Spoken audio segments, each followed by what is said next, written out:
This is Surviving Survivor. Well, we finally got what we wanted, and we are back to two tribes. I am Jack alongside Emily and Abby, and this is Surviving Survivor, where we will get to talk all things episode 4 of Survivor 49. Go kick rocks, bro. Go kick rocks. Which I don't know if this is a fact, so somebody may need to fact check me. But this is the first time I remember the episode title being said during the voting confessional. I don't really remember that being something. I'm not saying that maybe that's the first time ever, but that's the first time I remember it. In a while, at least. Yeah. I loved it, though. It was an iconic line. It kind of reminds me of from The Simpsons, where Bart is like, "Eat my shorts."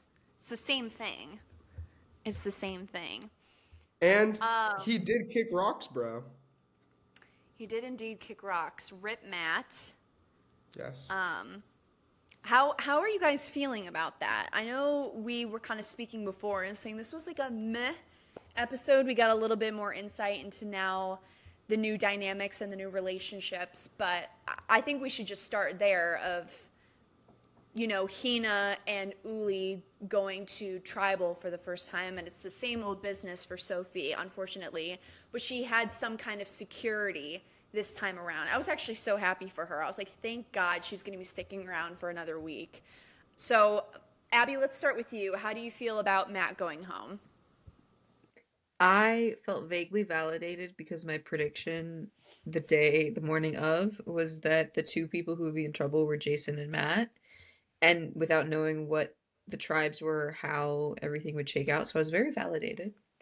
And I felt a little bad for him because it seemed like he didn't get to have much of a story on the episode, but at the same time, because of that, I really didn't have too many opinions about this episode, where the most we've seen of him is this week. Yeah, I mean, there's always that element of getting swap screwed, and it was just unfortunate that he was on the bottom of the numbers. Him and Jason didn't really have a lot of footing because it's so early that it would kind of be hard and probably not even a good decision if anyone from Uli decided to swap. And Sophie instantly connected with Rizzo and with Savannah and with Nate. And so it was pretty obvious that she was going to go that way. It's unfortunate, but that is sadly an element of the game of that swap and what will happen. And he did his best that he could do. He didn't just sit there and give up. He tried to come up with a plan. He tried to do a way in which he would save himself, Jason, and Sophie, which I could respect, but it just didn't end up working out for him. You gotta kind of respect him a little bit, though, trying to really play knowing that his life in the game is on the line. I thought it was so, I mean, he's probably thinking streets ahead kind of with how Annie was.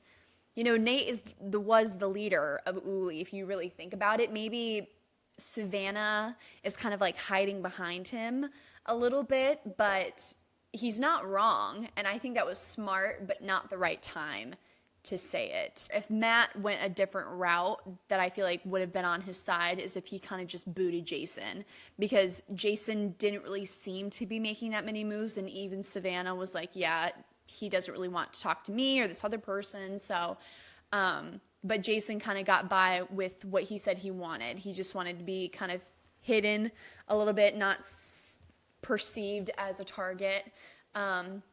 Which that kind of leads into another point that I want to talk about. Perception is so crazy in this game with this cast specifically, because Savannah says, "Oh, you're a finance guy." Like, that's a red flag. We have Sage, who is saying that Shannon is too religious and she is too much and she needs some time for that slow burn to kind of get to know her. And now Shannon is on the outs with Sage. So like there's these really weird kind of dynamics going on here. So I wanted to know if you guys have anything to say about that. I think it goes back to kind of our point that we were originally talking about, where a big theme, at least pre-merge this season, is going to be about the 3-2 tribe structure, since I think this is the first time in the new era we've gotten to tribes, or at least it's been a long time since we've seen it, because of the fact that everyone on the island that we're seeing either has been with the exact same people, socializing, except for two people, not going to tribal council, not in threat of going home, not truly testing their strategy. I feel like we're going to see a lot of very dense, well played out social relationships, comparing and contrasting to a majority of the relationships being very surface level. Because this episode almost felt like an episode one, where while we knew some of the personalities and while you vaguely know names and faces a bit better and you have expectations where like we know Jason's good at puzzles or we know MC's good at challenges, they don't know each other. So it's weird to watch it back and it's making the episodes feel slower and the season feel slower overall because no one really actually knows each other. Yeah, and that's why I do think that probably the most interesting thing of this episode was Sage versus was Sage versus Shannon because they have known each other the entire time so far. And Sage noticed that she was being fake and that when they were on the first beach, she wasn't going around talking about Christianity and her religion 24/7, but she perceived that Shannon saw that everybody was happy or excited that she was religious. So she's playing up that part of her. And I thought that that was a really interesting dynamic for both of them. And I know we saw it through Sage's side, but I think it's interesting strategy for Shannon to be playing that to her advantage. And it's even more compelling that somebody who's been with her the whole time and the only person who's been with her the whole time on that new tribe was able to call her out on that and be like, okay, now I know you're a bit insincere. Were you insincere to me? How insincere are you? How disingenuine is our relationship? And so I agree with Abby's point that the fact that everybody's starting so fresh, that was kind of the only original moment from the season that's carried on that made something pretty interesting to me. And I think the perception with Matt, it was unfortunate that he was like, I come from a finance background, and Savannah's like, that's another red flag on my book. I am not going to trust you. I think as we saw Rizzo and Savannah having that conversation. Side note, all of the girls this season's names are S's.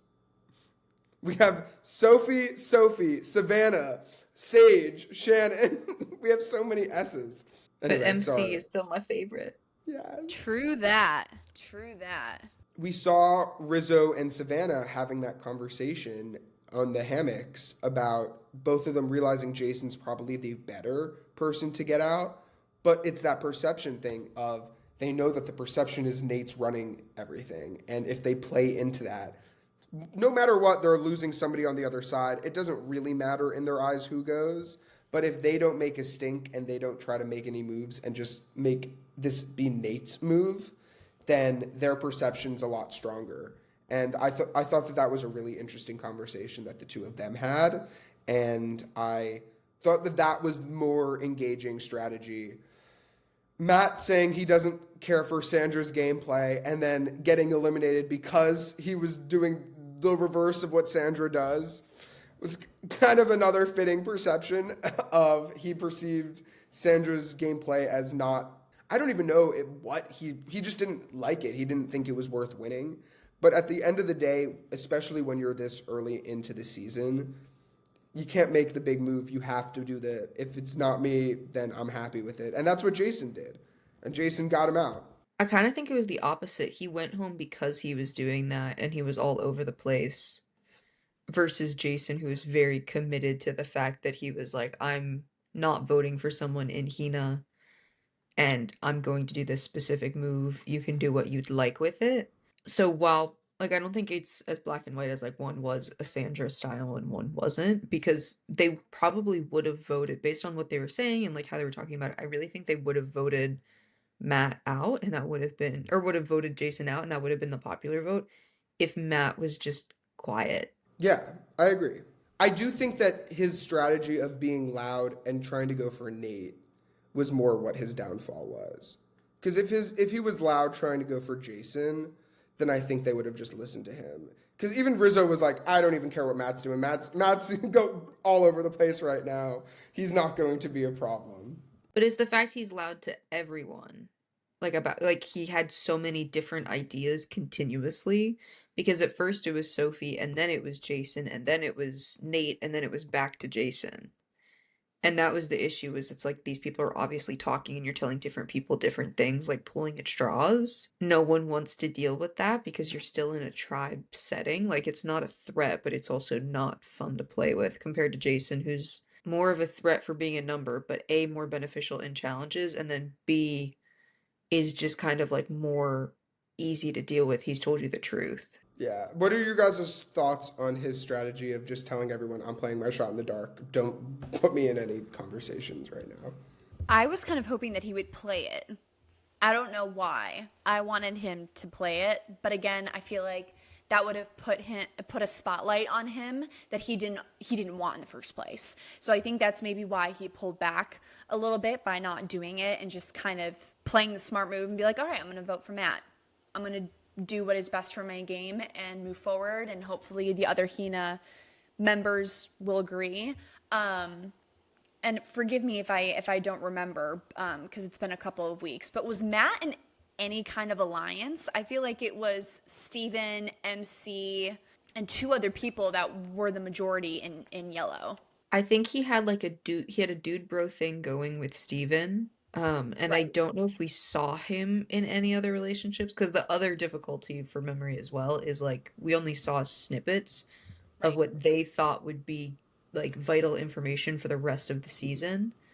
So I don't think we saw much of him because they knew the minute that he left Hina, he gets voted out.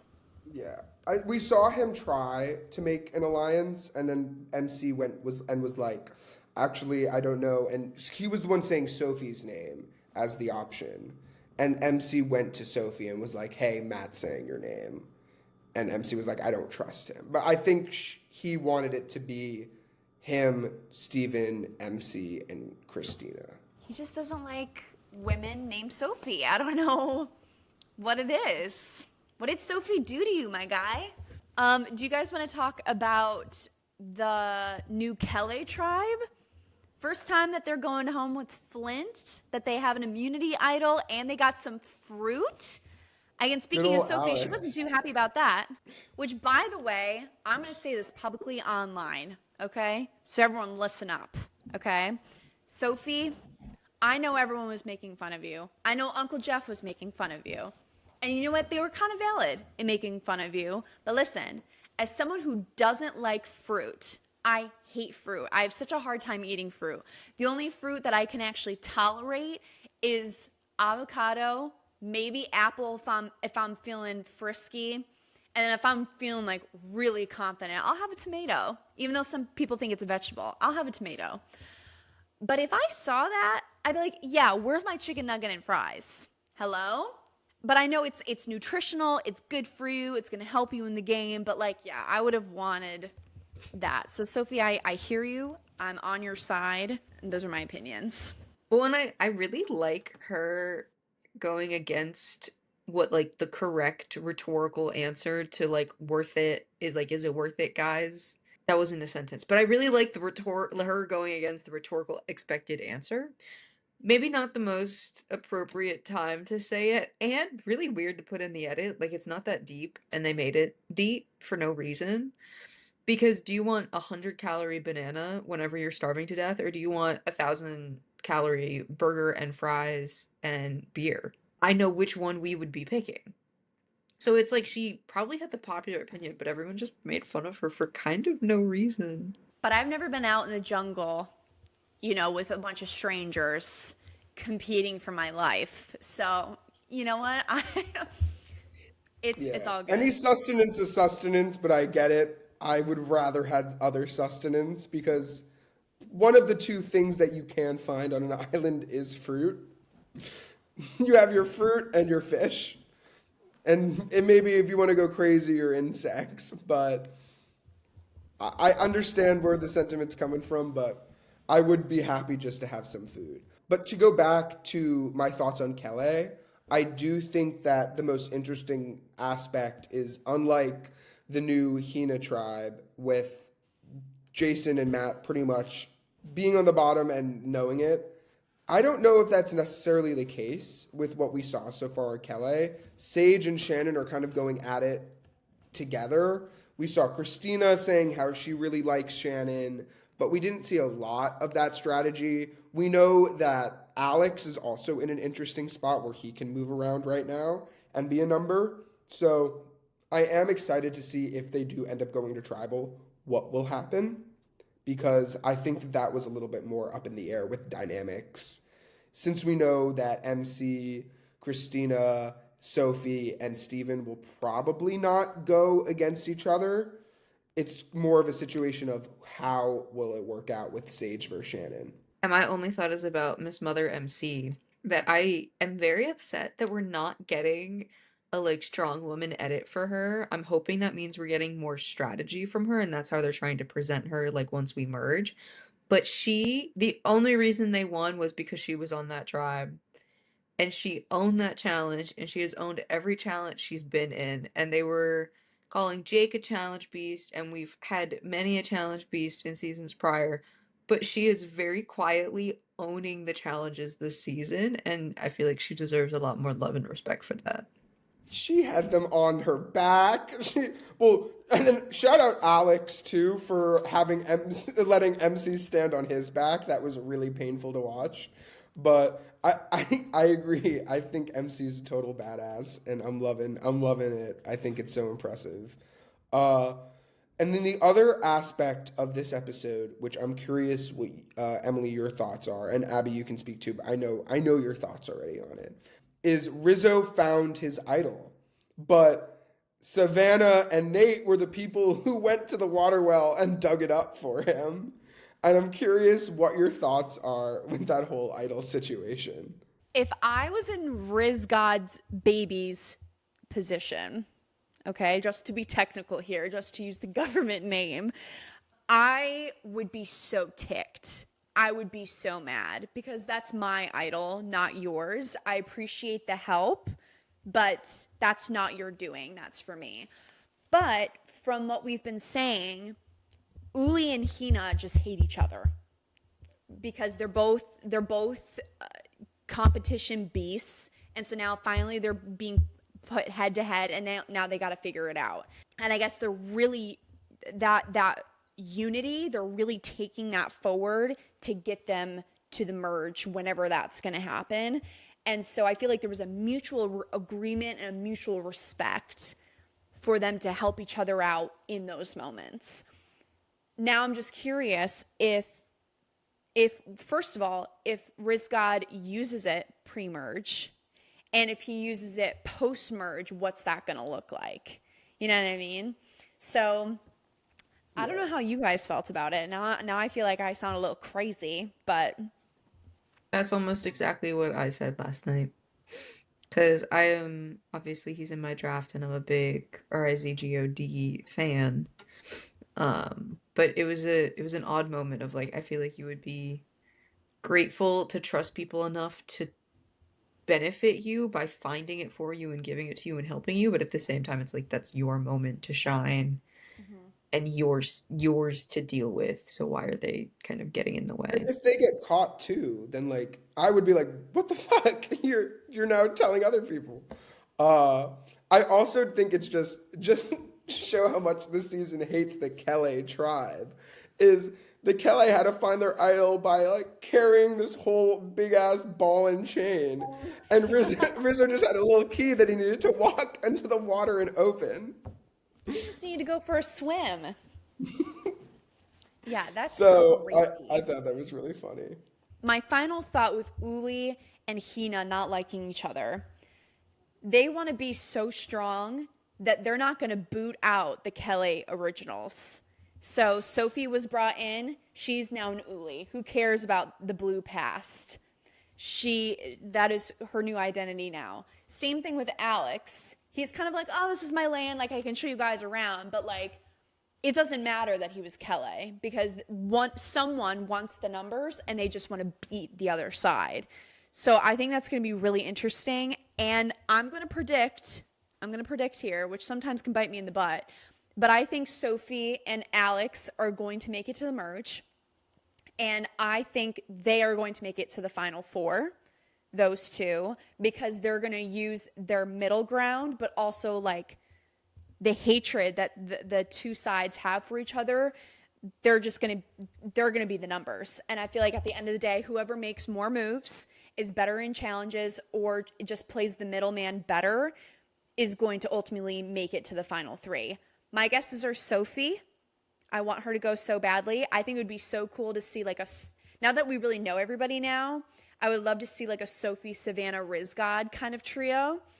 I don't know if we'll get that, but that is what I would like. Love. I do think it's interesting. I'm curious to see what will happen because Survivor 45 with the Lulu situation where it was only Emily and Caleb left in it. And what happened was when they merged, Reba and Bello were like, "Okay, let's go for Caleb. We'll work together. We'll get Caleb out, then we can go at it." So, I'm curious if they're going to see two people playing the middle and say, "Ooh, maybe we should cut that before we battle it out." But I think you're right. I do think they have such a like laser focus eyes on each other right now that I don't think they're going to even think about the two Kelly left over. They have a lot more ground to cover now. They're both in a really good position.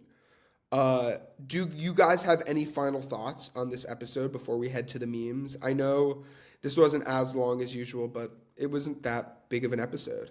I'm just glad Jason survived. My king. I need him around. Yeah. All right.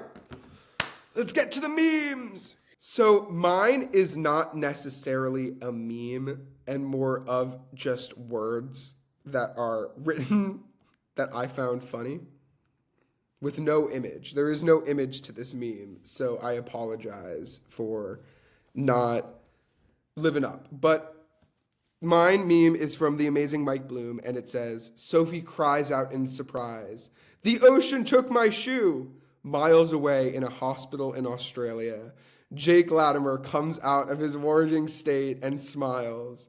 The shoe bandit has claimed his final victim. Oh my God. I love that. I love that.